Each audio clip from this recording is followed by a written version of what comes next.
అందరికీ నమస్కారం అండి. అందరూ ఎలా ఉన్నారు? నేను చాలా బాగున్నానండి. మీ అందరూ కూడా బాగుండాలి. ఆ హరిహరాదుల యొక్క కృపా కటాక్షాలు అందరూ కూడా కలగాలని కోరుకుంటూ డిసెంబర్ 7 శనివారము మనకి స్కంద షష్ఠి లేదా సుబ్రహ్మణ్య షష్ఠి అండి. ఈ రోజున స్వామివారికి ప్రత్యేకించి 4 నైవేద్యాలైతే పెట్టాలి. అందులో మొదటిదే పచ్చి చెలిమిడి, అంటే పచ్చి బియ్యంతో అలాగే బెల్లంతో చేసేది ఈ పచ్చి చెలిమిడి అనమాట. స్వామికి పెట్టే నైవేద్యాలు పొయ్యి మీద ఉడకనివై అలాగే బాయిల్ చేయకుండా అయితే ఉండాలి. దానికోసమే ఒక 2 గంటల పాటు బియ్యాన్ని నానబెట్టుకొని ఒక గంట పాటు తడి లేకుండా ఆరబెట్టుకోండి.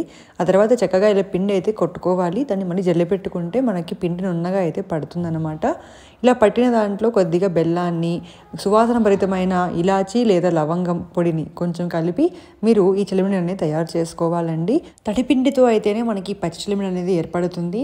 వట్టి పిండితో అయితే కష్టం అండి. బయట దొరికిన పిండిలతో కూడా మనకి ఇది రాదు, ఎందుకంటే దాంట్లో తేమదనం ఉండదు కదా. ఆ తర్వాత కొద్దిగా బెల్లంని కూడా మెత్తగా నూరుకొని బెల్లం పొడిని కూడా అందులో చేర్చుకోవాలి. ఆ తర్వాత కొద్దిగా నెయ్యితో మనం దీన్ని కలుపుకోవాలండి. ఎందుకంటే మనకు ముద్దగా రావాలి కదా, కాబట్టి నెయ్యితో బాగా పిసికినట్లయితే అందులో ఉన్న తేమతో మనకి అది ముద్ద అనేది ఏర్పడుతుంది.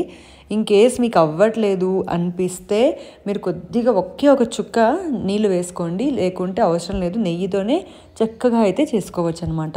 చక్కగా పిసుకుతూ ఉన్నట్లయితే మనకు ముద్ద అనేది ఏర్పడుతుంది. ఇది స్వామికి పెట్టడం వల్ల మనకి గర్భదోషాలు ఉన్నా కూడా, ఏవైనా కూడా, పిల్లలు పుట్టకపోతే పిల్లలు, అలాగే వివాహం కాకపోతే వివాహము, అన్నీ కూడా మనకి చేకూరుతాయి అన్నమాట.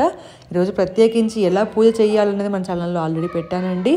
నాగరాల దగ్గర కానీ, అలాగే పుట్టలో పాలు పోసేవాళ్ళు కానీ, దాంతోపాటుగా ప్రతి మంగళవారం కూడా మనం ఇలా పెట్టి షష్ఠి పూజ చేసుకున్నట్లయితే చాలా మంచిది. చూడండి, ఇలా చక్కగా అయితే మనకు వచ్చేసింది కదా ముద్దలాగా. ఇలా అయితే చేసుకోవాలి. ఇది మనకి ఏర్పడింది కాబట్టి ఆ తర్వాత మనము నువ్వులతో చెలిమిడి చేసుకోవాలండి.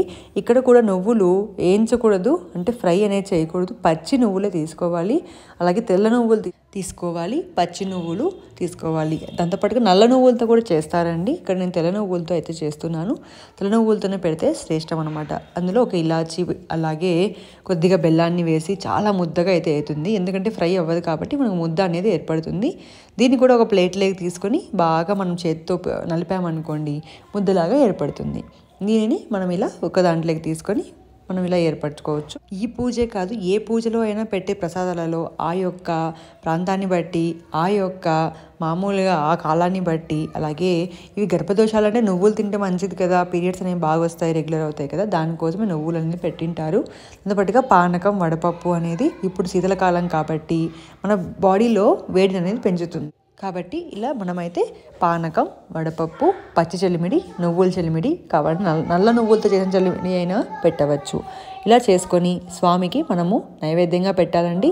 నైవేద్యముగా పెట్టే ఏ ప్రసాదమైనా కూడా, మనం ఏ వస్తువైనా కూడా, పదార్థమైనా కూడా రాగి, ఇత్తడి, వెండి, గాజు పాత్ర అయితే ఉండాలి.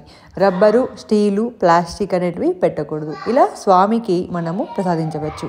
అయితే విగ్రహం, ఫోటో లేని వారు నాగపడగ అనేది ఇంట్లో చేసుకొని పూజించుకున్నట్లయితే నాగప్రతిష్ఠ చేసినంత పుణ్యఫలం అయితే లభిస్తుంది. అది ఎలా చేయాలన్నది ఇప్పుడు ఒక 1 అవర్లో మీకు పోస్ట్ చేస్తాను.